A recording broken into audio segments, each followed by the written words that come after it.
Okie dokie, I believe we are all the way live. Hello and welcome to my graveyard. I am your host of the evening, the Cemetery Man from Salem, Mass. Always taking names of kicking candy ass, live and in living color here with you only on the graveyard. Yes, ladies and gents, welcome back to another edition of the show. We kick off August tonight with a little talked about series from the year 2017. Yes, I am talking to you live at 8:05 about Blood Drive. Yes, Blood Drive from the year 2017. I actually can share the screen here. This is one of the VHS posters that they used to promote the show at the time.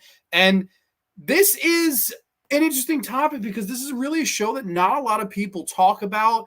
And as I was posting some like show prep clips of this, a lot of people didn't even know about it. Like I had quite a few people ask me, "What are you watching? Like what are you even getting into this week?" And I was actually so kind of excited by that. And granted, while it is sad on one hand because this was a very short-lived series, this lived and died one season. It was canceled the day of the finale. The day the finale aired, the creator, David Stratton, he announced that there wouldn't be a second season. They weren't getting renewed by the Sci-Fi Channel for another go. But I am happy that we got the one season that we did because this, in my humble opinion, is a really fun show. It has a lot of heart, and I always liked the idea of it. And it's going to be really fun to get into this thing here tonight because I think a lot of people haven't heard about this thing. So it'll be fun to kind of bring it up and see if you guys, want to give it a go. Now, as far as streaming this, good luck. I streamed it illegally.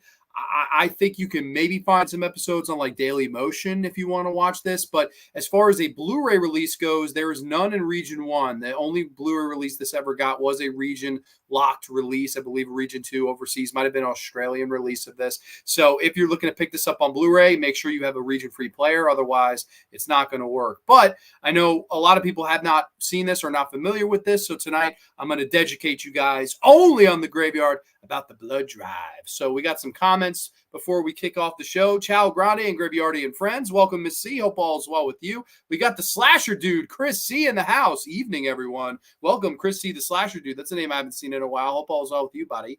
The poster looks like something out of a 1970s movie poster. Yeah, it does. I mean, this is a really cool, and this isn't the only one. I mean, there's a couple of these that I will show. I could show you guys like what the posters and stuff look like, but this is just one of many. And basically, I can tell you a little bit of what the idea was.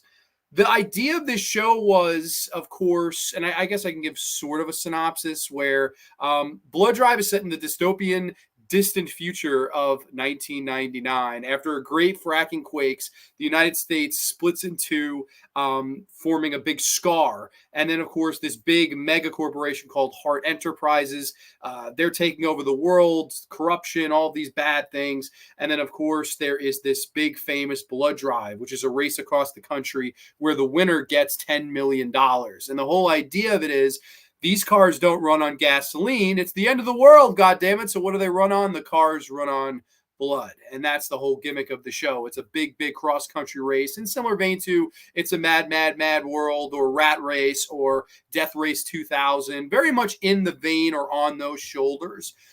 But at the same time, they're also, playing homage every single week to a different subgenre of exploitation horror cinema. So this is a big, big love letter to the 70s and 80s Grindhouse drive-in movies. And it was presented by the Grindhouse. I mean, every single week we got a nod to, a different subgenre, whether it be the cannibalism genre, whether it be sexploitation, whether it be, Amazonian women, whether it be Steel City, whether it be, stuff like Trauma would put out. And we'll get into each and every, subgenre of the genre they paid homage to. But I thought the idea was so great, like an overarching race revolving each and every week, paying homage to a different subgenre of the genre. So we have a lot of variety here. Like if you're I like sexploitation, there's an episode where everybody's just having sex. It's a sexploitation horror episode. So your needs can be fit, even if you're, I only like a couple of these.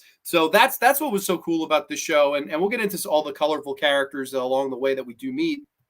But I really like this show, and this is something I've been wanting to cover for a while. And I figured no better time than the summer because this is when the show debuted, of course, 7 years ago. I was wondering if it was a movie, TV show, or what. I almost messaged you with questions. A lot of people did. I had a lot of people reach out and be like, "What are you watching?" Like it definitely sparked intrigue.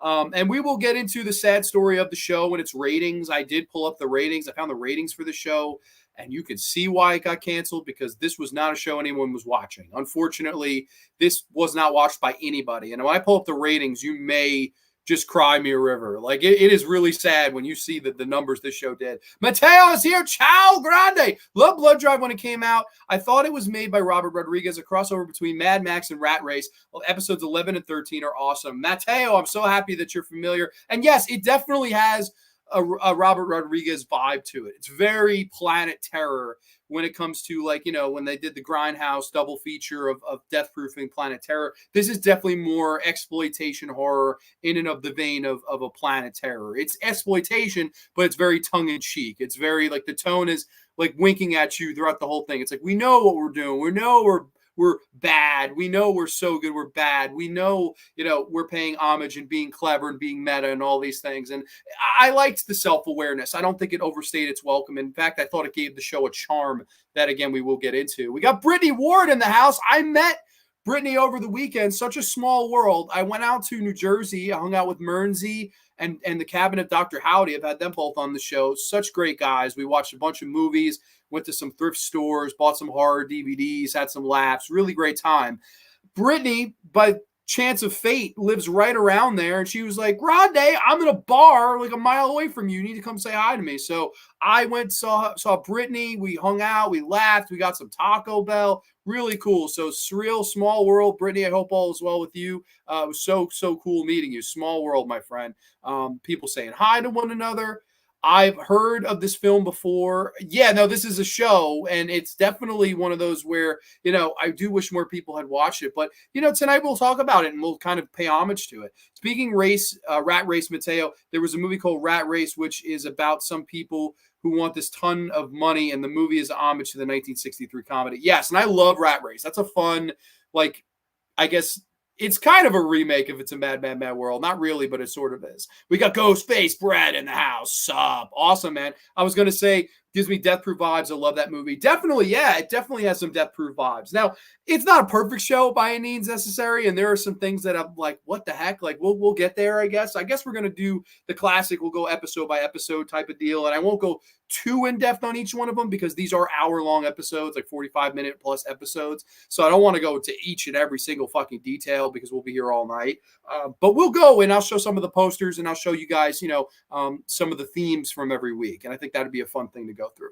It was so nice to meet you. Such a gentleman, hilarious and taller than, yeah, that was so funny. Well, thank you so much for saying that. It was so funny. Brittany comes out of the bar, and she comes down these steps, and she goes, oh my God, I thought you were 5'8". That's the first thing. No hello, no what's up. Just, I thought you were 5'8". I was like, what the fuck do I look 5'8" when I'm sitting down? I'm like 6'1"-ish.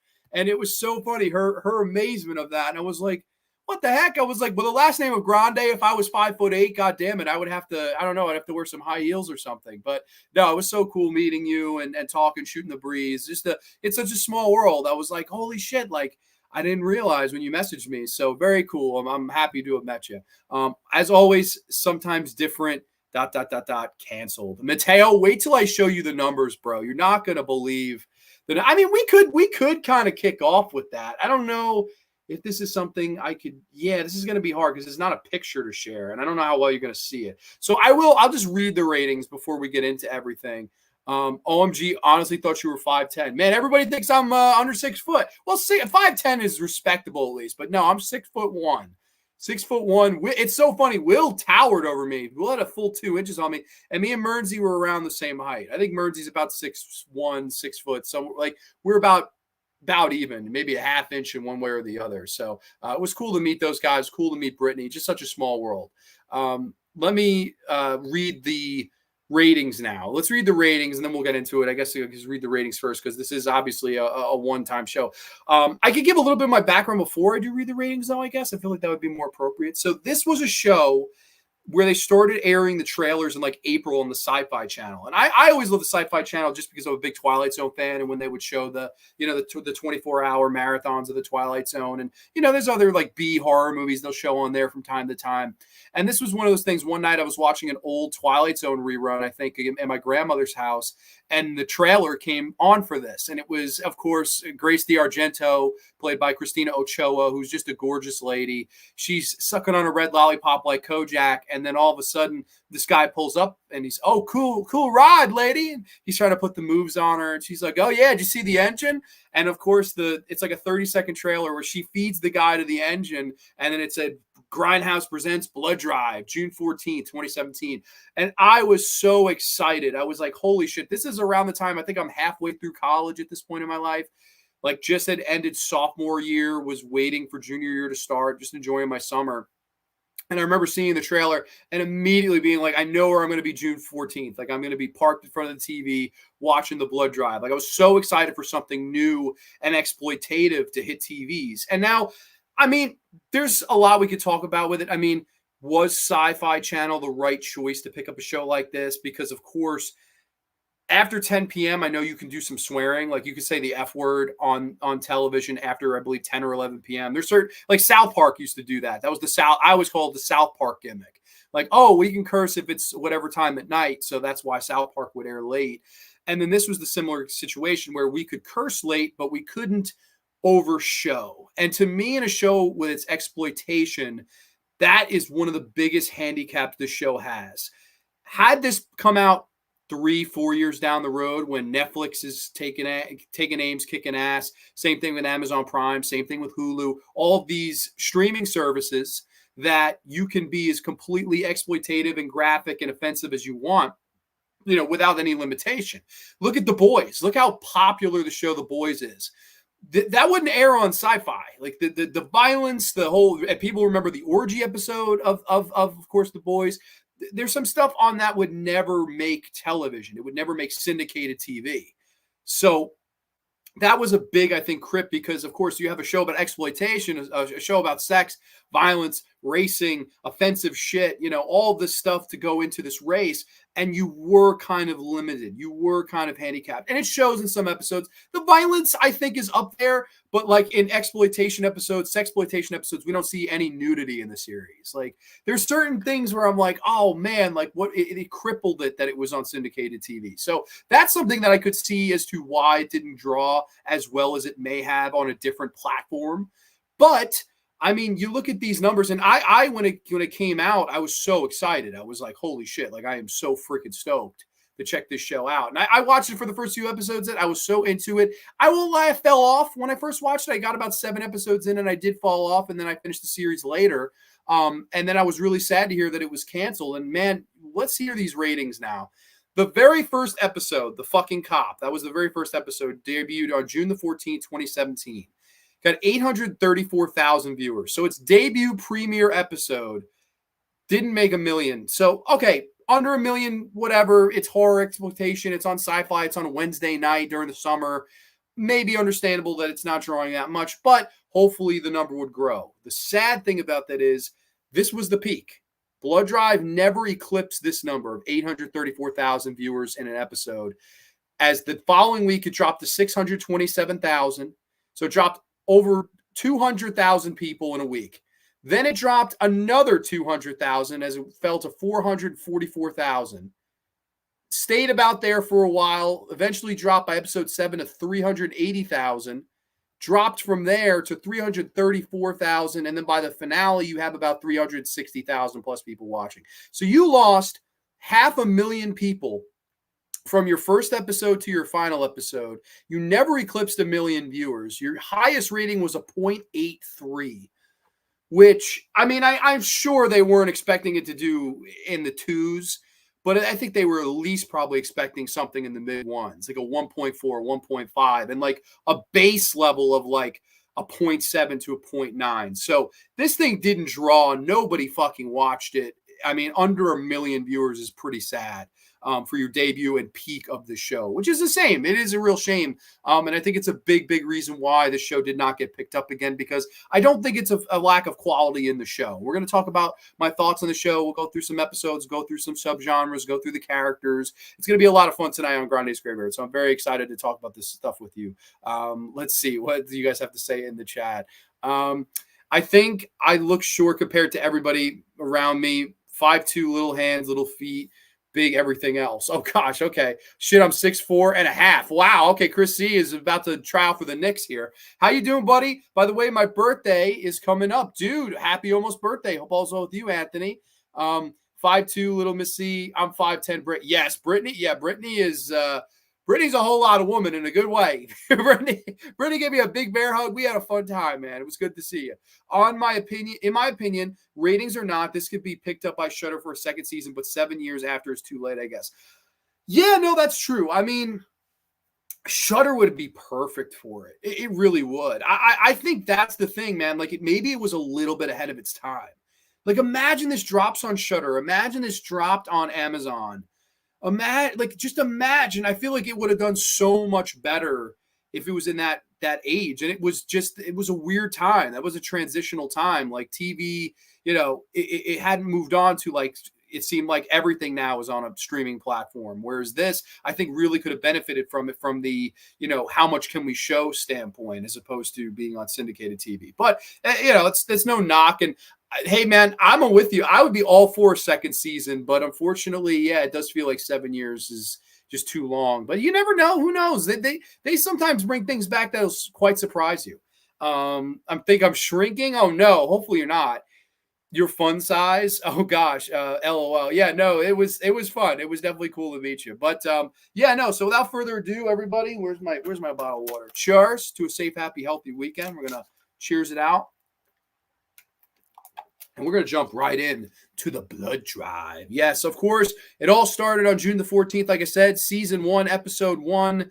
This is the fucking cop. Yes, a cop and a homicidal maniac are forced to partner in a bloodthirsty race across America. Yes, of course, directed by David Stratton, written by James Rowland. They were, of course, the co-creators of this show. You would see those names a lot in the writing and directing department. Of course, they also did divvy some of their directing duties to other people. There that some up-and-comers get a shot. The guy from Psych, James Roday, of course, the lead of that show, he got to direct a couple of episodes. So it's really cool how they kind of divvied it up, gave people their opportunities here. But this show, of course, starts off with this cop played by Alan Ritchson, who is now become kind of famous as Jack Reacher. He's Jack Reacher now. He's kind of garnered some fame and success in television and stuff like that. And he plays the lead of the series, Arthur Bailey. And he's this kind of white meat babyface cop that's trying to do the right thing, trying to expose Hart Enterprises, which is this evil global conglomerate that has their fingernails and everything and stuff like that. Of course,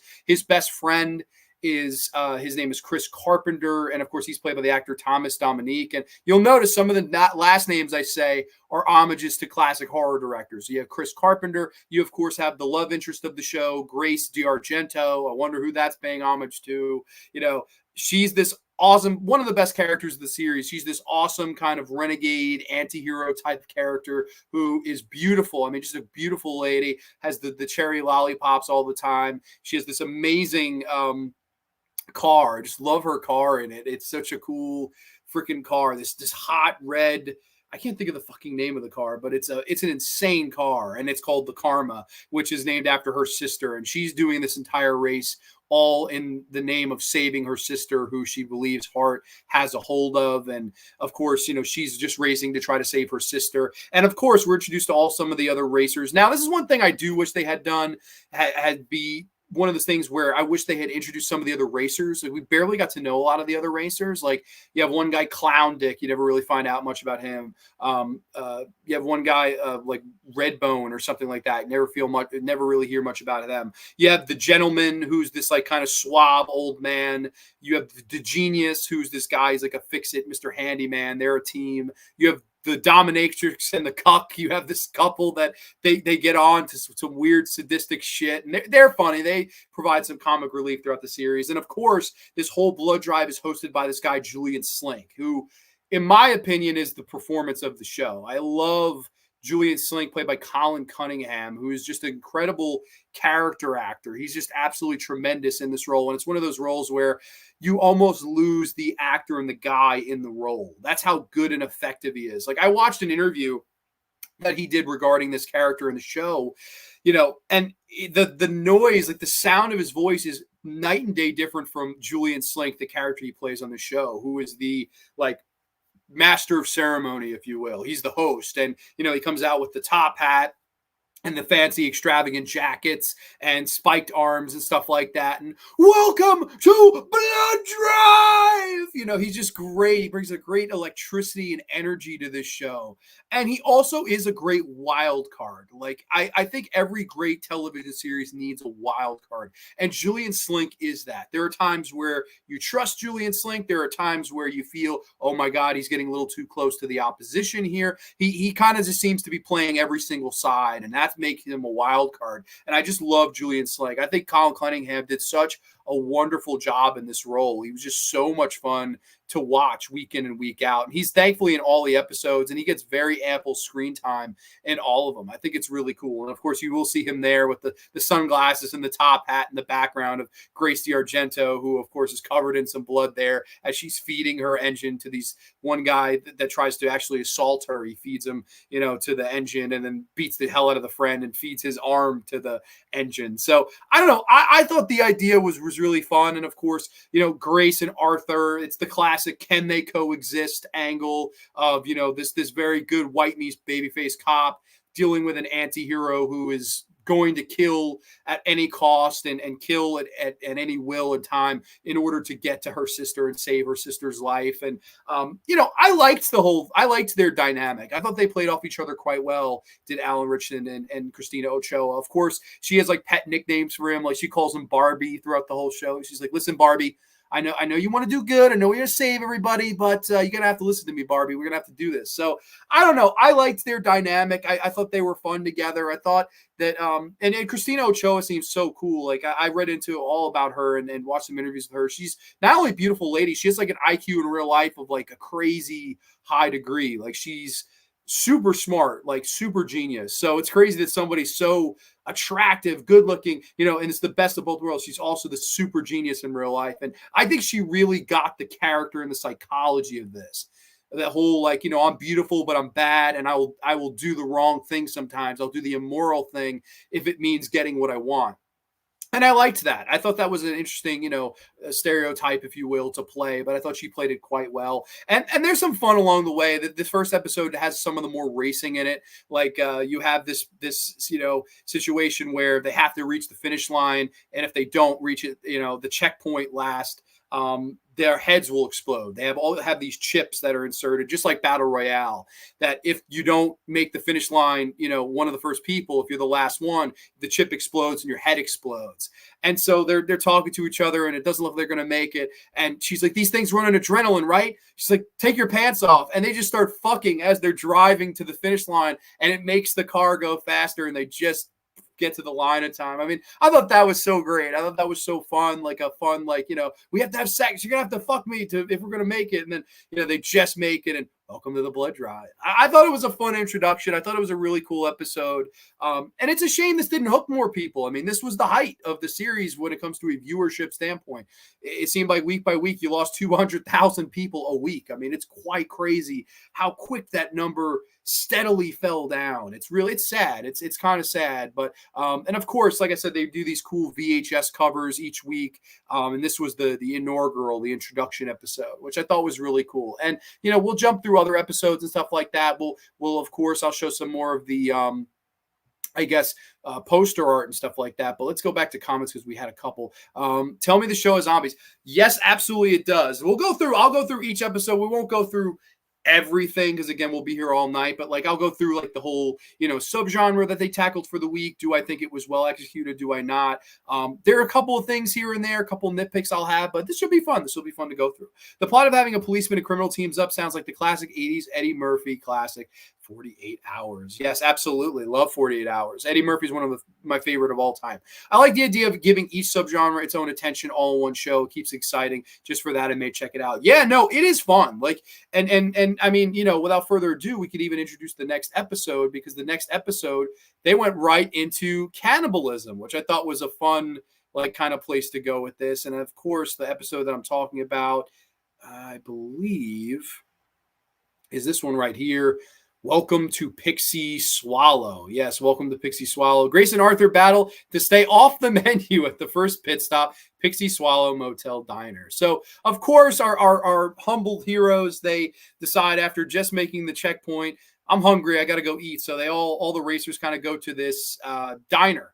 And the diner is, of course, it seems great at first. Oh, this is the best burger I've ever had. Everybody's putting raving over the food. And then, of course, you look in behind the scenes, behind the curtain in the kitchen, and there are people being grinded up into chopped meat, and that's what they're eating people. So a call back to movies like Blood Diner, some similar vein to, I know that people weren't eating necessarily, but Blood Feast, a very, Blood Drive taking, inspiration from Blood Diner and Blood Feast. It's all in the Blood family, goddammit. It's the bloodline. Where's Roman? Acknowledge me.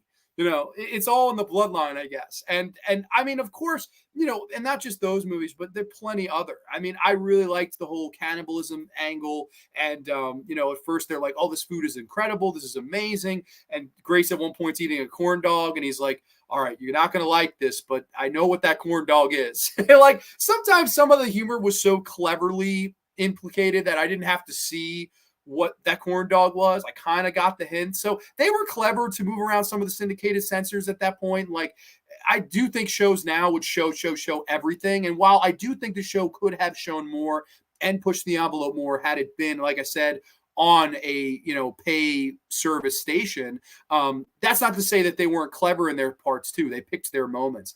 I liked this whole episode. I thought it was a nice callback to the cannibalism movies of yesteryear, kind of an homage to Texas Chainsaw Massacre 2 in a way. One of them hard shell peppercorns. Like, I thought the humor here was quite good. And then, of course, once all the racers find out, all hell breaks loose. Everybody starts killing everybody. And there's some funny humor in this one. There's a great scene where one of the guys that works at the diner, he leaves his dog in the car with the windows up. And this guy just stops everything and just screams. He's like, hey! And then everybody stops and like looks at this guy. He goes, who the hell left this dog in the car? And he's like, that was me, sir. That was me. He's like, come here. And he takes the guy's head, just switches it around, like breaks the guy's neck and cracks the window and takes the dog. Like this big macho meaty guy is like, here you go, doggy. Like after killing the owner. I got a big pop out of that. I thought that was funny. And there's also a subplot in this episode where Julian Slink goes to Hart Enterprises and he's waiting all day to get an interview and stuff. And basically out of frustration of waiting, and the obnoxious lady at the counter decides to brutally murder one of the guys that just got hired as an intern. And it's very gory in its glory. So I liked this one too. I thought this was a nice homage to, something like The Hills Have Eyes, something like Blood Diner, stuff like that. Like, it has a lot of that exploitative cannibalism type elements in it. And I thought it worked effectively. I thought this was a good episode, was Welcome to Pixie Swallow. That scene was like cranked. Yes, it really was. The sex scene, it was. I thought it was quite funny. I was like, oh man, that was fun. Like, I thought that was a really fun little scene. Joe Mama's in the house. Yo, Grande. Joe Mama was wearing his Grande's Graveyard shirt yesterday. Thank you, man. I appreciate you sharing the good news. Horror and Metal Maestro Red Rusty 66. Never heard of it, but then I'm not up on series. Like a few modern ones here and there, but I stay inside the Blu-ray player too much to notice series. Sounds interesting, though. Man, I think you'd really like this. I really, really think you'd like this show. Like, I would be astonished if you didn't. Now, I don't know if you have a region-free player, but that you can buy the series on a region locked Blu-ray. I believe it's a Region 2 Blue that you can buy the whole series. I highly recommend if you do. If not, I streamed it on like places. So I definitely recommend you do watch. It's a fun little show. Everybody eating a manwich. Exactly. Yeah. Who wants a sloppy Joe in this son of a bitch? Like, I thought that was great. Like, they're all like raving about these burgers. And then you see like in the back, they're shoving a leg into the meat grinder. I got a pop out of that. This was on the Sci-Fi Channel, believe it or not. This was a show that aired, I believe, June the 14th, and then it went off the air was early September of that same year, September 6th of, I think, 2017. Yeah, so it's a shame had a short run. I would have liked to have seen a season 2, but I mean, it is what it is. And it'll be fun to kind of harken back and maybe, open some eyes to had people who had not seen this or not familiar with it. Stress has been making me physically ill, but I'll live, I hope. Oh my gosh. Well, I hope tonight we could stress relieve you, Miss C. That's never fun. That's never fun at all. So I hope you're doing good, my friend. But yeah, though, that was the second episode. We'll go through these. We'll run through these. I'm not going to spend like a crazy long time on any of these. But the next one here, I believe this one I was kind of iffy on. This next one was sort of an homage to like Trauma and monster movies and a little bit of Return of the Living Dead. This was, of course, Steel City Nightfall, which, again, I could do brief plot synopsis. Arthur and Grace are forced to take a dangerous shortcut through a mysterious city where deadly nocturnal inhabitants roam. Slink suffers through a phone conference with his corporate overlords that are giving helpful suggestions. So there's that, the side plot there. This I thought was fine. This was a fine episode. Nothing great. This was actually one of the weaker ones for me, where their car kind of breaks down. They decide we got to take a shortcut through Steel City. It's super dangerous. And at night, there are these creatures that kind of roam the city. And it's a very fun homage to Return of the Living Dead, because the creatures, of course, are nocturnal, but the whole thing is they were created that way and turned into nocturnal creatures because of the trioxin 245. And I was like, yeah, that is so great. Like the 245 trioxin, like calling back to that. I thought that was such a fun way to, like, I was like, oh, cool. Like Return of the Living Dead nod right there. And of course, the creatures themselves, we really don't see them. They stay in the shadows, and they didn't look great from what they do show you of them. Of course, there's this renegade group of people that they're like, oh my God, it's too dangerous to leave. And they're trying to talk Arthur and Grace out of this. And of course, they come to the conclusion that, oh my God, we can kill these things and use their blood, and our engines will run even better, because these are like, mutated creatures that come from this, weird like trioxin thing. So they go ahead and throw a couple of them into the grinder. And of course, the cars run even better on that. So, I mean, this one was kind of I don't know. This one, I felt like it was kind of like, like I was like, this is okay. Like, not one of the better ones that I saw of the series. Definitely one of the more flat ones, and definitely, a precursor. This was the director, James Roday, who was the lead in Psych. He did okay here, but the next episode I thought was a much bigger like rebound for him. Like, I thought he did a really good job with his next episode. But this one, it was okay. Like no harm, no foul type of deal, but nothing to run home about here with this next one. I don't know. I just thought it was kind of bland. It looks like it's his Mateo agrees. So yeah, this one was flat for me. Had an Escape from New York vibe. Yeah, it definitely did. It did have an Escape from New York vibe. It just, I don't know. I will say this, like, it was 13 episodes long. Did it have to be 13 episodes long? Like, I think you easily could have done 10. You easily even could have done like 7, 8 episodes. I think you could have told this story. Like, this is one you easily could have skipped, to me. Like, there's a couple like that, but otherwise, I definitely think the series is strong. Like, I maybe would have digressed a couple of the episodes, like maybe cut a couple of the episodes away or even out entirely. And they also, what they could have done too, sometimes the show does have the problem of feeling a little bit redundant. Like, it is a little redundant after a while. And they go so far past the race at a point where it's almost like the race is forgotten. And we'll get there, but it's kind of funny. I think the 100, The Leftovers Room, and Carnival were the last TV series I follow. Only one now is Chucky. Carnival, that's a throwback. That's another one. I believe it only lasted 1 year, which is a shame, because that was I really liked Carnival. That was a really, really fun show.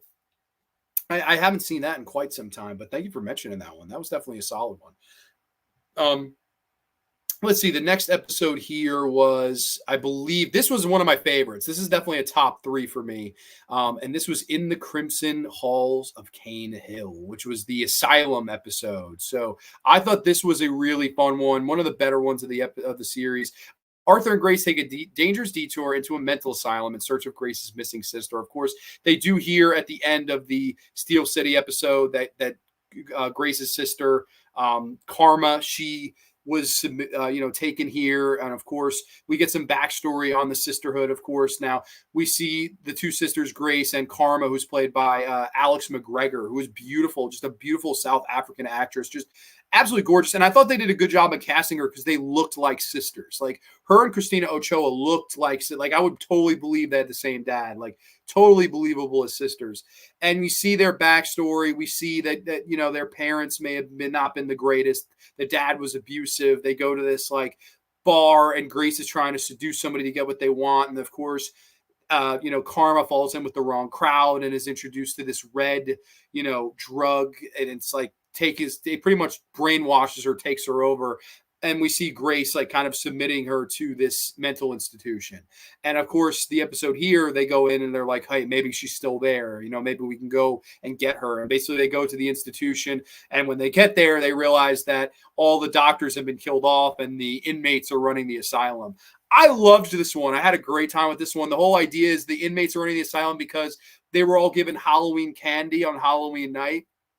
And the candy was from Hart Enterprises. And so when they eat the candy, it turns them into these like bloodthirsty zombie creature things, and they just will eat you and rip you apart. And I thought it was so much fun. They had the fun advertisement for, I think it was Sticks was the name of the candy. And they're like, oh, here, inmates, you guys can have your chocolate for the day. And they take a couple bites and they just become blood ravenous and start killing off the staff. And then of course, Arthur and Grace, they go to the asylum looking for the sister, and all hell breaks loose. Basically, they have to fight for their lives. I loved this one. I thought that the director did a much better job here than he did with the Steel City episode, James Roday. I loved the use of red, of course, my favorite color in the world. And if you couldn't tell by all the banners here tonight, I'm a big fan of blood red, if you will. And we got the Dawn of the Dead red on. So I love red. So to do a, insane asylum episode, and the inmates are running the asylum, and the whole uses of like, the red scope of this episode, I thought was great. And of course, one of the racers is sent to go get them. And at one point he's beating the shit out of Arthur. There's this great like fist fight scene, and he takes some of the candy. It's like powder, and he throws it on top of this guy who's there to kill them. And he's like looking up, and all the inmates just kind of swallow him whole. I popped. I was like, yeah, like just got a good verbal cheer. We learned some more backstory and stuff like that along the way. But I thought this was a great episode. I really, really liked this one. Definitely, I would say top 3 for me of the series. I enjoyed this one a lot. I definitely think In the Crimson Halls of Cane Hill was a really good one. Let's see. I think I might have skipped one. Carnival was 2 seasons. I'm sorry. After season 2, they said it like Rome, it was too expensive to continue. So I thought that was a 1-season show. My bad. I'm sorry. There was once a TV series that was very dystopian called Revolution, which took place in the future where the electricity has been shut off. It ran on NBC. Yeah, it's funny. Like I just watched one of the 8 films to die for, Tooth and Nail. That was like the world ran out of gas. So I don't know. I'm a sucker for that plot, I guess. I never noticed that I was until recently, I guess. Did you ever watch True Blood Grande? My neighbor got me into it. I wouldn't mind hearing you discuss it. I've never watched it. I am a huge Anna Paquin fan. Always loved Anna Paquin. Not just as a looker, but I think she's a really good actress. I've never watched the show. I guess maybe because I through judging of a trailer, and you're never supposed to, of course, judge the book by its cover, right? But I through the trailer kind of thought it looked more drama romance than horror. But maybe I'm wrong. Maybe it's way more horror than I think it is. Like I know obviously they're vampires, but it just didn't look like something I would like. But I would be open to giving it a shot. Yes, I thought this was a big highlight of the show. Like I really liked this one. Love True Blood, got all 7 seasons. Perfection. Okay, so you're a big fan. Oh, we got a spider on the graveyard here. Hold on, let me get his ass. All right. Boom. Oh, okay, got him. Killed a little spider. That's all. Sorry. Yes. Top 3 for sure. 4, 13, and 11 for me in that order are the best ones. Yeah, no, you can't go wrong with any of those. OMG, red's my favorite color too. What? Something we got in common. We didn't even discuss that in person. God damn it. We should have. Cool Rusty. I should have bought, but I never did. I also adored Bates Motel. Bates Motel, man. I did not get into Bates Motel at all. I watched the first season of Bates Motel. And I just was like, like I was more interested in the brother who dealt pot than I was in Norman Bates. I was like, I gotta turn this off. Like, this is just not doing it for me. Mernsy in the house. What is up, my graveyard fam? Gronny, you handsome son of a bitch. Love the haircut. Dude, I needed one. Of course, I was telling earlier that I met Mernsy. Of course, I met Brittany. I met Mernsy. This was a crazy weekend of meeting people. Me and Mernsy met, and Mernsy, it was his movie pick. We did movie picks. Like he picked Sweatshop, which I really liked. It was a fun slasher movie in like a warehouse, which was a lot of fun. These kids are raving, and then they get picked off one by one. Really fun and splats-tastic, if you will. We watched a little Jess Franco. She Killed an Ecstasy. That was my pick. Will picked Dead Girl, which was a pretty hardcore movie. And Brittany was telling me about how she watched it and was like, holy shit, like this was a lot. And then, of course, Mernsy, as I promised to him, we watched Species 2 together. So we had a fun-ass weekend, went a bunch of thrift shopping, had a bunch of Philly cheesesteaks. Really, really good time. A lot of Mountain Dews. Mernsy had his first Mountain Dew in like 10 years. So me and Mernsy had a great time meeting. Really cool, small world. I hope to one day meet you all, man. I hope, one day we'll get a convention, halfway between all of us, and we can just all meet up, because it would be so surreal to meet all of you guys. It's just humbling how many of you turn out for these shows. Yeah, Spider Baby. I'm the Spider Killer. Mernsy's in the house. I can assure you True Blood is way more horror and gore than drama and romance, so give it a try. Okay, well, I needed that assurance, so I appreciate that. So I am so stoked with that. OMG, Dead Girl, I had to take a shower after. Not good. Yeah, no. Dead Girl was solid, though. I think Dead Girl's good. It was funny. Me and Mernsy immediately, like, we had a telepathy. We were like, this is a lot like a lesser version of The Woman. Like, we just immediately, and then we asked Will if he had seen it. He was like, I've never seen The Woman. So, Mr. Dr. Hogg, if you're watching and catching a replay, may have a 4K of The Woman being sent your way. Just saying. Grande is as much of a legend in person as online. Wicked hang, homie. Oh, thank you, man. I appreciate that. We had a lot of fun walking to Wawa at 3:00 in the morning, man. It's funny. I took Brittany to Wawa too. Brittany and me, I had to take a pee so bad. Oh my God. Did you change your opinion on Species 2, or even Mernsy's presence was not enough? No, I still hate Species 2, but it was fun to watch it with Mernsy, because we had earlier in the day, we went to the thrift store, and Mernsy finds like a sealed action figure of the creature from Species 2. And dude, he celebrated like fucking the Raptors won the NBA championship. Like, he was so excited. Like, he was like, oh my God, it's Patrick. And he was a pig in shit. He was so excited. And then he was like, we have to watch Species 2 when we get back. So we watched it. No, I'm still not a fan, but it was fun to watch it with Mernsy. And honestly, I openly made fun of the movie as we watched it. So I don't know. We had a good time, though. It was definitely a good time with people. OMG, The Woman is great. See, I love The Woman. I think The Woman, I said this too. I think I said this to Mernsy, that The Woman is a little bit more mature version of, like, Dead Girl is like the very like adolescent version of that movie. And The Woman is the mature adult themed version, but it's a little less, I guess, violent. So love Dead Girl. So Wild and Sick, did a whole bit on it. Just fantastic remaster they came out with that film. Yeah, it did look awesome. It did look, yeah, we watched the Blu-ray of it. It looked fantastic. He's lying. Oh, I'm lying now. Okay, yeah, it's a masterpiece. It's amazing. But I was so happy when Mernsy got the action figure. That was so cool. That was a highlight of the weekend.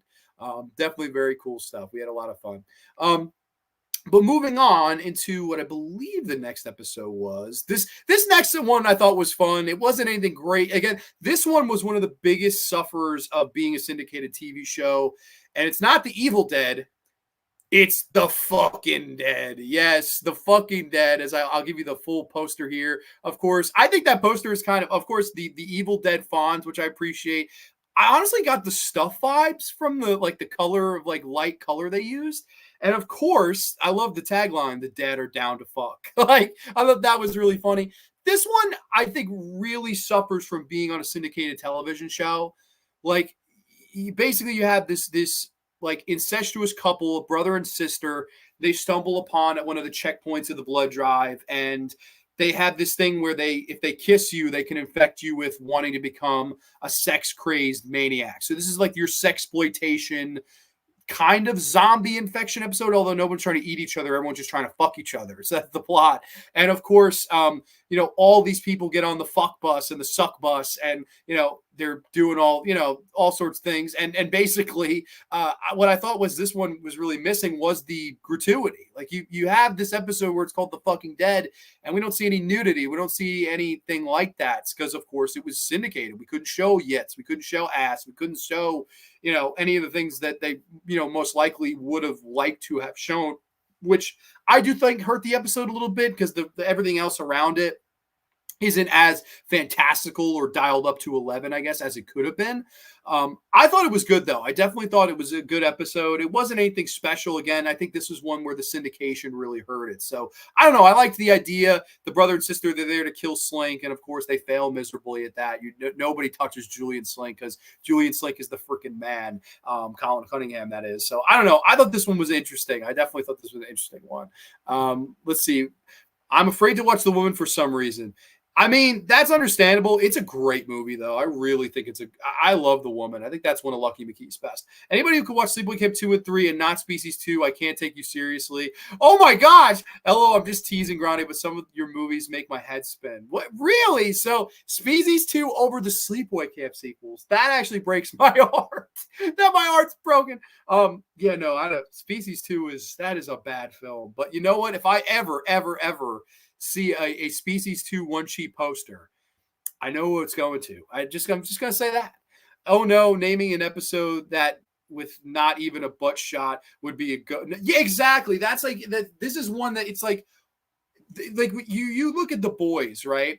And like I don't watch that show a lot, but of course there's the famous episode with the orgy. Like everyone has talked to me about that episode to the point where I was like, all right, just got to watch this. And I watched and I was like, holy crap, like I could see why this caused and stirred so much controversy. I'm not saying you had to go there with this, but like you can't. There's only so much you could show, right? Like there's this whole you do this interesting like glow in the dark contrast of what is supposed to become and supposed to be like I won't get into glory details, but neither does the show. Like I was like, oh, like it's The Fucking Dead episode, but we don't really see a lot of fucking. Like we don't see any fucking really. We just get a lot of it implied. So that was one where I thought the censors really hurt this show, but not bad. Definitely not bad. Not a lot of these are quite bad. Like I don't think many of these are, oh, it's unwatchable. There's a couple of bad ones, but I don't know. I didn't think this one was one of them. I thought this one was passable. I liked the idea, I guess, more than the actual execution.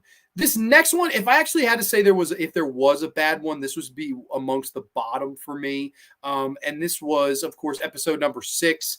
This was Booby Traps, which this was, I think, a big missed opportunity. Basically what this is, it's like a tribe of like lesbian women that, believe themselves to be Amazons. And basically what happens is if they capture you and you're a woman, you're treated like a queen. You're given spa treatments. You're given makeovers. You can just live in paradise and basically do whatever you want. You're taken care of. Every woman is a queen in this particular society. And then, of course, if you're a man, you're treated horribly. You're locked in cages and you're milked. You're not even able to breed with the women. They make you lie down this table and there's this machine that sucks the cum out of your balls, which I thought was really funny. And they do, again, they don't show any pee-pee, but they show, the machine like being hooked up and the guy's just screaming. And then, the next scene, the guy's in his cell. He's like, you got to stay hydrated. Otherwise the ladies are going to beat you up. Like, I thought that was funny. And Arthur's like, get me the hell out of here. I thought this was a big missed opportunity because this week is one week is Amazonian women. That's not a big subgenre of exploitation. Like that's how many great Amazon exploitation movies are there? Like women Amazon exploitation movies. You can probably count it on one hand, like there's just not a lot. This, I think, was a huge missed opportunity to do like a women in prison episode. I would have totally gone like full Jess Franco, sleazy, cinema here with all, the obnoxious zooms and stuff like that. Like I would have loved to have seen a women in prison episode of The Blood Drive. But again, what's the idea of doing a women in prison episode if you can't show yits? So again, this is one of those where it was like, this is a more redundant one. It's kind of feels like we're hampered, we're restrained a little bit. The gates are up, the gloves are on. Like, and for an exploitation show that's playing late at night on the Sci-Fi Channel, I'd want more than that, I guess. It's okay. You get this whole thing, what ends up being a lie that they say, oh, your sister Grace, she was here and she was one of us and she's dead now, but it's all bullshit. So Grace at one point, she wants the big Amazon woman to kill her. She's like, come on, beat me up, beat me up. She's trying to have the heat deflected off of her because it's her guilt over her sister dying that she wants all these Amazons to beat the hell out of her and stuff like that. And Arthur says to her, he's like, you just want them to beat the guilt out of you. He's like, there's nothing that you're going to do that, And I like that. I thought that their chemistry grew. That was probably the highlight of this episode. The rest of it, though, I thought this was a kind of a missed opportunity for me. Didn't that happen to Don Johnson and A Boy and a Dog, Forced Milk? Yes. And this they show that's a little machine and the man just screams.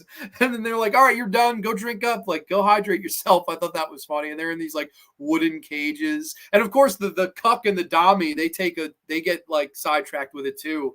And the Dami has to save the cuck who's locked in the prison. She kills like all these Amazon women, which I thought was fun violence. I know what you like sometimes, Rusty. I'm the one that got you to watch Promising Young Woman and Cocaine Bear. Well, hey, these are the two best friends that anybody could have right here. Red Rusty 66 and Miss C. You guys have a very similar taste in film. That's awesome to see in the chat here.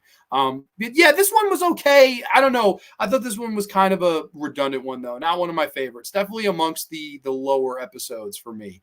Nothing great. This next one, too, I kind of felt was the same thing. The Gentleman's Agreement, which was one of the characters, the gentleman. He's like this suave Englishman, if you will. And, I'm very intelligent. Basically what happens is Hart, the guy that's running the blood drive and Hart Enterprises, he doesn't like what Julian Slink is doing. So he demotes him for the week and gives the reins to the gentleman who's one of the racers. And now he's in control of everything. And the whole idea is Grace and Arthur were like, we got to get the thing from him. And Arthur tries to seduce him. Like he tries to pretend that he's, gay.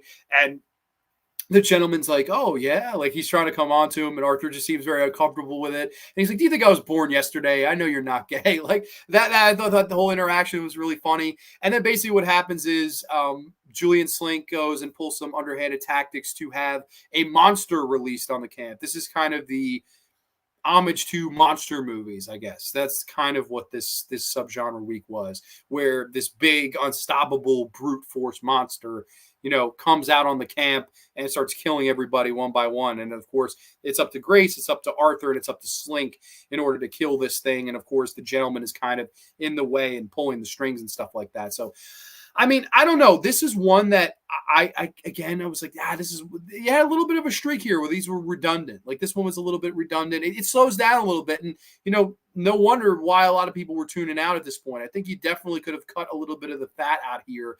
And this is one that, again, largely skippable. Like, yeah, it was cool to see the gentleman for a week running the show. But again, I don't know. This was kind of like, I don't know. Not one of my favorites. Definitely not one of my favorites, but it was okay. Let's see. A little extra cheesy with my movies, more so than Rusty. That episode description for some reason made me think, why has no one ever made a horror film out of Hotel California? Well, maybe this is the closest you'll get to it, buddy. The Gentleman's Agreement. I don't know. This one, not the greatest. One of the lesser. I would say bottom three for me. This is one of those ones where upon the rewatch, I was like, I don't know. This next one might be my least favorite. I don't know. And okay, this is Mateo said that was his least favorite, hands down. So okay, that's fair enough. This next one actually might be my least favorite. It's this one or the Gentleman's Agreement, like right in a row. I thought these were both pretty weak. And actually, let me go here. I didn't get the poster up for this one. I'm sorry. I'll click on this, and we'll go here. I think we were here. Fistful of Blood. This one, A Fistful of Blood. I thought this was probably the weakest one upon a rewatch. It's like the duo, they go to the town. This is when it really stops becoming about the race. Like they just automatically sort of drop the race, and it just becomes like, let's just go to point A to point B. We're in this town, shit's happening. And that was pretty much the format for a couple of weeks. And this one, it's this like evil sheriff who has no eyeballs. And like he convinces Arthur that these other people in a sub town, they're like evil, but they're just all really like poor, and basically tricks Arthur and is going to kill him. And Grace and Slink play this really fun game of like, they're drinking and then punching each other. I thought that was fun. But overall, this is what I think the biggest like waste of time episode. I don't even know what you'd really like. Is it a Western? Is it like this one? I didn't really understand what they were going for with like the subgenre they were trying to pay homage to. I didn't really, I don't know, kind of like blah for me. I didn't really, this one I thought was completely, yeah. Brittany says a lot of these sound like filler episodes, which is bad when you're talking about a short series. Exactly. And this one is probably the biggest culprit of that. I thought this one was filler. Like I rewatched this one and I was checking my watch a lot. I was like, all right, like let's go. Thankfully from here, I think it picks up, but I don't know. This one, really nothing to run home about. I didn't really like this one. Well, that sounds like Clint Eastwood would not be happy with that ripoff. Yeah, I don't know. I don't know. Is it a Western? Like, I couldn't really figure out what they were going for this one. Fistful of blood, by God. I don't know. Ginger Ninja's in the house. Hola, hola, Ginger. The Asylum one sounds like it could have been a movie. That one may save it for me. Well, yeah, and that's the thing is, Brittany, that's the thing. That was episode 3, right? So I mean, it's a shame because if you peak early, like I love the first episode, love the third episode, and then like Mateo's top 3, he went the third episode and then the 2 of the last 3 episodes. So obviously, you want to crescendo and end at your best, but this show kind of the ratings were gone by then. Like the audience had tuned out, and probably because you had 13 episodes here. That's a lot of time. That's at 45 minutes a pop, 13. So we could do the math here. So let's say there are 42-minute episodes times 13 divided by, let's see, 60. So it's over 9 hours of entertainment of Blood Drive, where you easily could have told this story probably in 6-7 hours. You probably could have easily cut 2 hours out of that. So I don't know.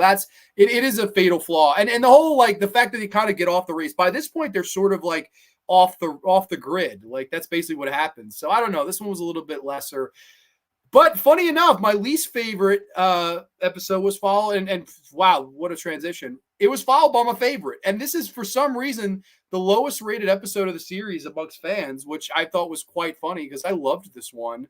Let me share the screen here. I didn't do the screen share for this one either. Let me go here. This was, of course, season 1, episode 9, the Chop Saki special, if you will, which I thought this was the best one among a rewatch. I thought this was fun. Spaghetti Western homage, only in the title, 9 episodes yeah, I agree. You could have easily cut like 4 episodes here. This one was my favorite, though. And I know I read a lot of reviews, and everyone said this was the worst. I really disagree. I actually really liked this one. And basically, after the end of the Spaghetti Western one, Arthur has been shot, and Grace like kind of rushes him to this Chop Saki place where this woman, you must order. She puts him on the table. She's like, you got to help me save him. And basically, a lot of the episode would take place in Arthur's dream world. And I thought visually it was really interesting, and I liked the visual style of the episode. I had fun with that. I thought it was kind of cool how they mapped everything out. And of course, there's this robot character who I have failed to mention. I'm sorry, I forgot to mention her name. I could get her damn name right here. The lady that plays the robot. She's great on the show. Marima Corley is great as the robot character. Basically, he's walking through his dream world with her, and each house or each place he visits is a different place in his mind. So this is like basically your Sopranos test dream episode, but a blood drive. And I loved that about it. He visits, of course, what he envisions to be a dream world, like a good, his picture perfect life. It's Grace. She's, beautiful, wearing a dress. They're married. They have a home. They have a child. He envisions that, and he's like, I want this. Like, I want to just wake up and have this be my real life. I don't want to be worried about this race or worried about the money or worried about taking down Hart. He wants this dream life, his literal dream. And I thought that was nice. And then, of course, we start to delve into the nightmares. We start to delve into the past and his demons, if you will. And he, on paper, of course, seems like this white meat babyface guy, but we find out about his dark past in this episode, where he was just a guy, looking to steal, looking to salvage money after the world split in half. And he accidentally caused the death of this cop that stopped him. And then from there on out, he decided to join the force and become, a cop and fight for the good of mankind. And I loved the backstory. I thought it was really nice for him to fight his inner demons within his brain. And again, like see the world that he envisions and wants for himself. But then, of course, it's the demons, it's the past, it's all of these things that eat you up alive from behind. And I thought that was really nice. I thought it was beautifully told. I really liked this one. I thought this was one that like desperately needed to come at the time it did. Like, because the series was getting a little filler, was growing a little stale with the past couple. Here, I was like breath of fresh air. I really, this like got me back into the show amongst the rewatches, and then like the last few episodes just flew. So I really liked this one.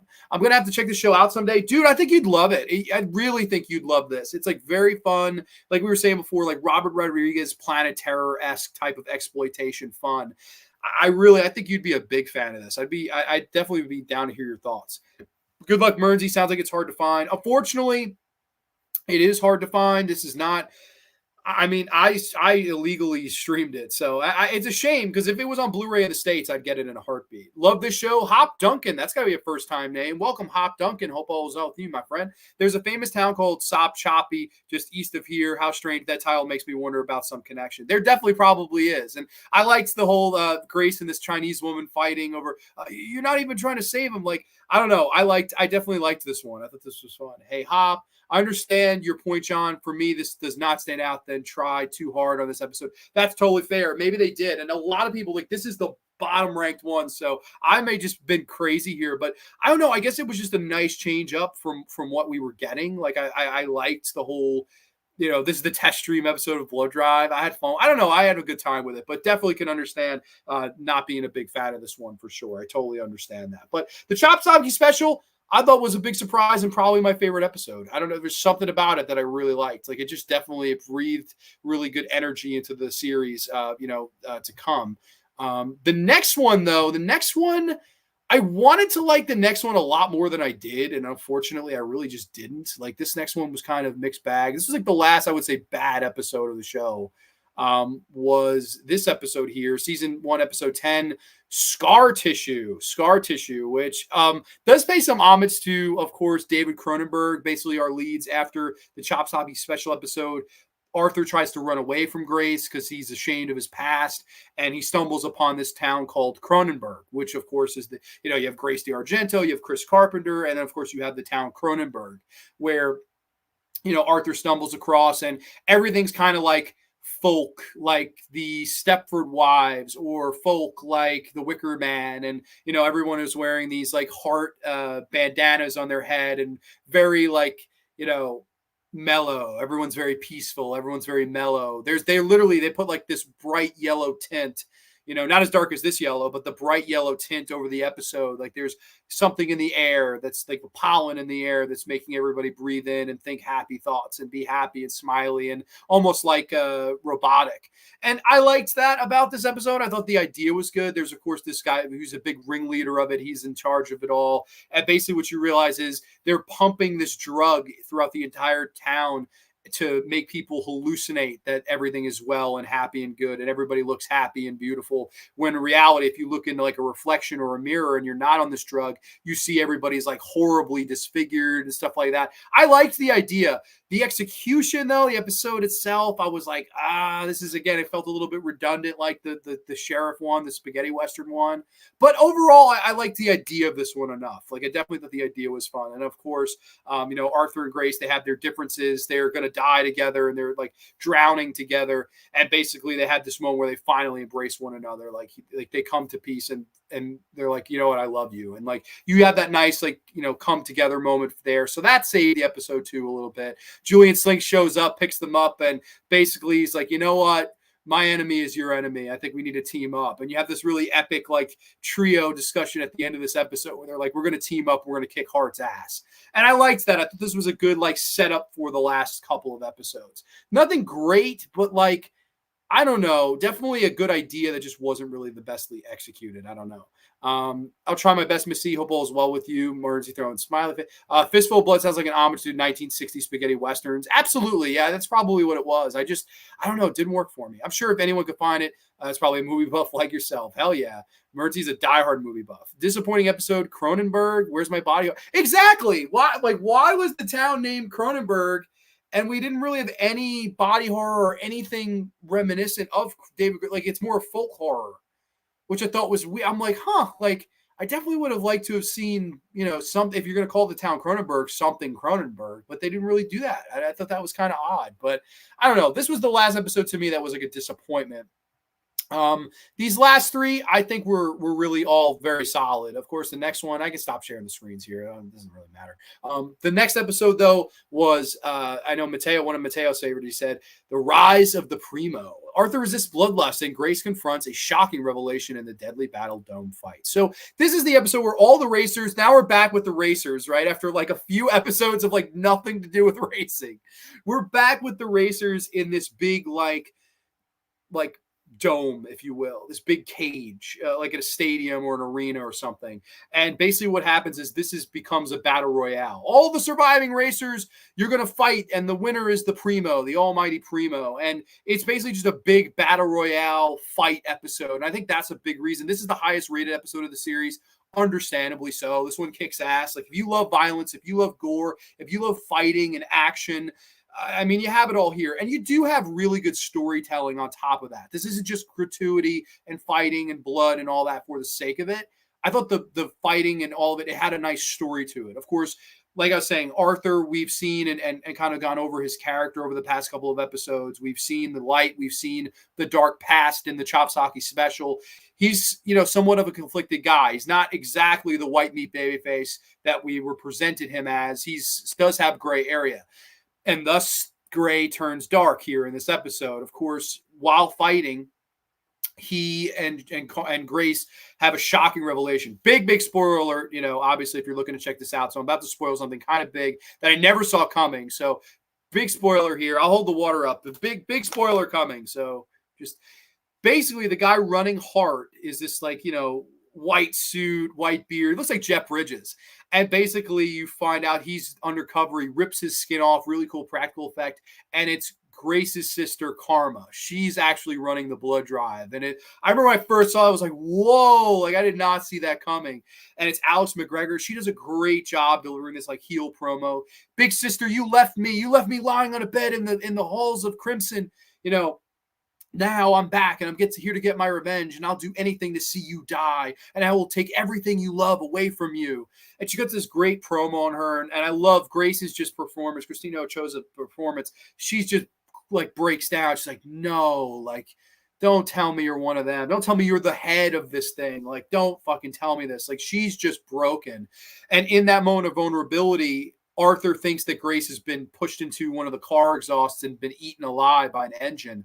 And he snaps. He turns from white to gray to the black, dark area in his mind. And all of a sudden, he becomes a killing machine. And there's a great sequence, one of the best sequences of the show, where he just starts cleaning house and killing all of these people in the blood drive, just absolutely massacring them, like ducking under axes, uppercutting people, cutting people in half, cutting people's heads off, big booting people. Like it's absolutely gore-tastic. Like I love this whole fight scene where Arthur just snaps and lets the dark side take over, and he is now the Primo, the almighty Primo, and he takes out all these people. And I thought it was so much fun, and I liked, again, completing the story, right? We've seen the good guy Arthur Bailey, we've seen the gray Arthur Bailey, now we're seeing the evil Arthur Bailey. We see all three sides of him in this one season of television, and I thought that Alan Ritchson did a great job. Like I thought he was most convincing actually as this dark guy, as this dark side,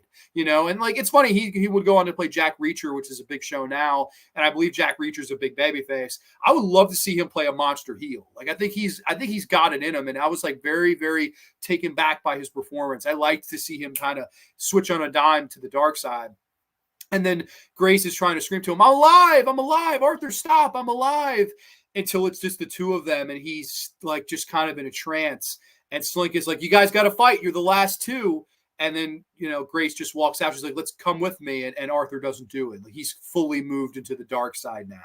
Great storytelling, great action, great adventure, a great shock with the lead, who's running this thing. I was shocked when that happened. And I thought Alex McGregor did a great job in her performance. I really liked her, in this. And you do have this very intense moment, sister between sister, when they're fighting each other. And we think that Karma is dead. But, of course, she gets picked up by the Soul Reclaimer, which is, of course, in the Reanimator font, which I thought was brilliant. It was the bright green Reanimator font, the Soul Reclaimer. And she's reborn because she has no soul. She has no heart. She has no conscience. She's just become this like soulless bitch. And I thought Alex McGregor nails the performance. Like, I loved her in this damn show. Like, I was like, oh man, like I wish she was in it more. And it's a shame. As much as I could find about her, I tried to find interviews, and like I don't know if she was the proudest of being in this show. Like I could not find anything. All the rest of them, I could find them saying nice words. Her, I couldn't find anything. So I don't know if she just, is not proud of this role or whatever, but I thought she killed it. She was actually beautiful, beautiful lady to look at too. So I liked Rise of the Primo a lot. I think this is definitely a top 3 episode. Amongst, when you get an action, this is the best action and the most like blood and violence and gore you're going to get in any of these. So I really liked Rise of the Primo. Let's see. Gotta love family. Absolutely. He was meant to play Jack Reacher. Yeah. Oh, well, okay. Very cool. Yeah. Well, I think Alan Ritchson's great in this. I would like to see Jack Reacher just from watching Blood Drive. I think he does a really, really good job. Of course, you have Faces of the Blood, which is season 1, episode number 12. This was, of course, your penultimate episode of the show where we're pretty much following Arthur the whole time. He's being this macho jerk.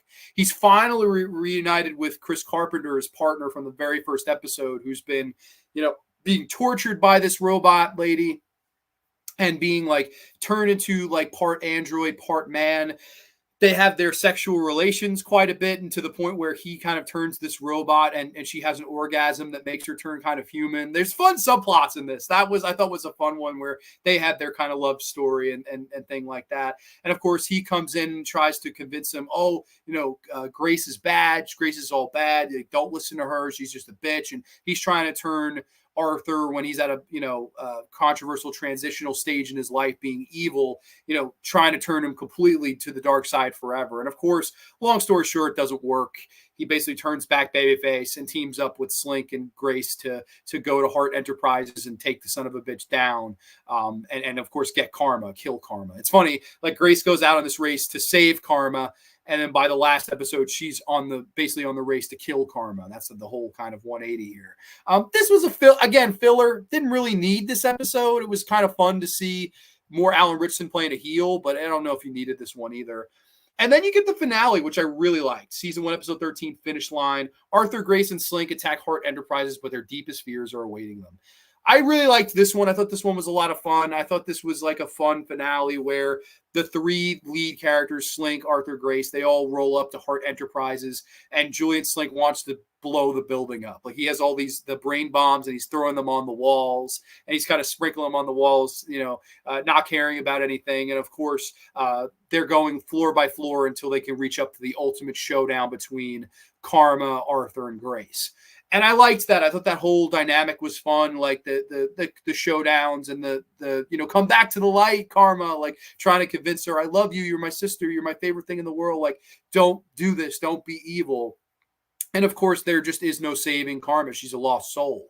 Like the drugs got her in such a bad way, and then it was her resentment towards Grace, who was of course the light of her life and the only person that ever cared about her. And once Grace turned her back on her, she felt like, I'm alone now. I want to just blow up the world. And she becomes this mad woman. And again, Alex McGregor is great in it. Really, really liked her in this.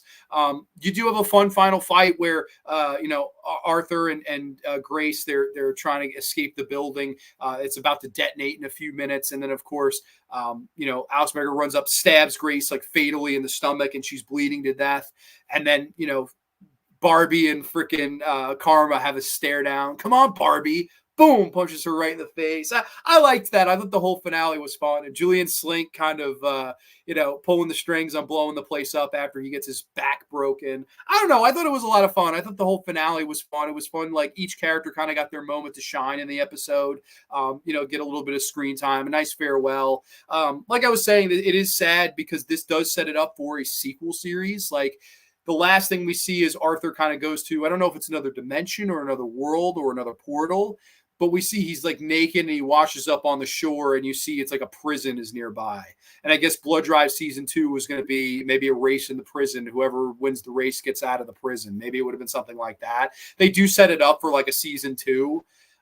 But we don't get that, unfortunately. This is kind of where it ends. And I know the day of this episode airing, the creator announced that they weren't going to be renewed for another season, and that, he appreciated anybody that did watch it. And they did try to promote this. Like, I remember at the time in Times Square, they had Colin Cunningham show up, at a bar, and I would have went, but I wasn't old enough. I was 20 years old, so I wouldn't have been old enough at that time to go to a bar. I was just under 21, and I remember they had him in a bar, and they showed an episode with him in attendance. How cool that would have been to just be like, Julian Slink, man, let me get you a beer. Like, I think that would have been really, really cool. I thought he was the MVP of the series. Just his colorful like nature and the way he delivered lines and the way that, you know, his character, I guess, was the wild card and played everybody. And I like Julian Slink. I thought Colin Cunningham was so cool. I would love to meet him at a convention someday. He seems like a really, really cool guy. And if you hear his voice, like I said, in real life, compared to the voice of Julian Slink on the show, you would never know like that it's the same guy. It's really like, wow, a Dr. Jekyll, Mr. Hyde situation. Of course, you do have the sister element and arc going full circle here. Spoilers, major spoilers. You know, Grace is Arthur gets Grace up. She's bleeding, but she could probably make it to the portal with him. And she says, I love you, Barbie, and kisses him. And she goes back to be with the sister. Like, I'm sorry I left you once. I'm not going to leave you again. No matter, you know, who you tried to kill, how many times you stabbed me in the back. You stabbed me in the stomach legitimately, you know, and she goes up to her and I'm not going to leave you this time. And listen, is it a, you know, can you question the morale there? Absolutely. I think it's one of those you have to suspend a little bit of disbelief and you have to just be like, listen, what if it was your sibling type of deal? Like, I'm sorry I left you once. Not that, you know, it doesn't excuse that I did try to kill you, A, and the soul reclaimer saved your ass, right? You know, B, you've done all these horrible things. You've killed all these innocent people. And then, you know, the excuse is, well, she's still my sister. Like, I get it, but I mean, where do you draw the line, really? I guess in reality, I'm saying if my sister did all these horrible fucking things, I probably would have just went with, you know, Arthur in the portal and, you know, but I did think that was nice storytelling. It's sappy. It's really sappy. I mean, like, beyond sap. I mean, you could feel the sap on your fingers, you know, as she goes back and holds her and Grace, you didn't leave me. And she's like, no, I won't do it again. I won't leave you twice. Like, I thought it was sweet, but it was just a maybe rot the teeth out of your mouth type of sweet. So I don't know. I like the show. I think it had I think the thing here, you know, is heart. I liked, and not the enterprise of the show, but the show had heart. And even though there were some filler episodes, even though the race becomes very, very forgotten about in some episodes, if not, you know, the rest of the series after a certain point, I still think this has had a nice heart and a nice, like, kind of tongue-in-cheek tone that was winking at you. Like, there's subtle moments of like Slink, he's taking calls from viewers and, oh, you know, I thought this was bullshit. He's like, fuck you. Like, he's playing the whole, you know, winking at you. Like, oh, if you have complaints about the series, like, call them into this phone. And you could do that. They did a thing. That was a Slink hotline at the time. You could call in, you get Julian Slink. I tried it. It was so cool. I don't know. I'm a sucker for this. I just thought this had a nice heart. Its heart was in the right place. I thought that, you know, the creators, David Stratton, James Rowland, respectively, they did a good job with this. And I liked the creativity. I liked that you did borrow from things. You did show, you know, homage to all these things that have come before. And we know your influences of Carpenter and Argento and, you know, Cronenberg and all these people that were mentioned and all the subgenres of cannibalism and sexploitation and, you know, Steel Cities and asylums and things like that. Like, all of these things that we all grew up watching, to kind of pay homage as a love letter to those things with a show, I thought was really nice. I don't know. I like this show. To me, it's like, is it the greatest show in the world? Probably not. But it's a show that somebody like me would appreciate. And I think that, you know, if you like this show, if you like this type of you know, TV or horror, I think you would really like the show too. I'm stoked Mateo has seen it. That is why I like episode 11 better than the finale. Set up for a season 2 that never came. Longest cliffhanger, 7 years so far. yeah, we're still waiting. I think we will wait forever. I don't ever think this will come back. I don't. I just think the ratings were just too low. But man, I mean, I think you could. I really like. Imagine if Amazon Prime or Shudder or one of those got this show. It would be so much fun. Like, I really think it would be so cool to see Colin Cunningham back. I'd watch it in a heartbeat if they brought it back. I just don't know. I don't know if that would ever happen. And in a perfect world, maybe someday. Their heart was in the right place. I guess that's why I wanted to see more. You know, I would like to have seen more with a lesser episodes. Like we minimize the episode, thus raising the budget for the few episodes that we have, right? We're saving that money. We could put it there.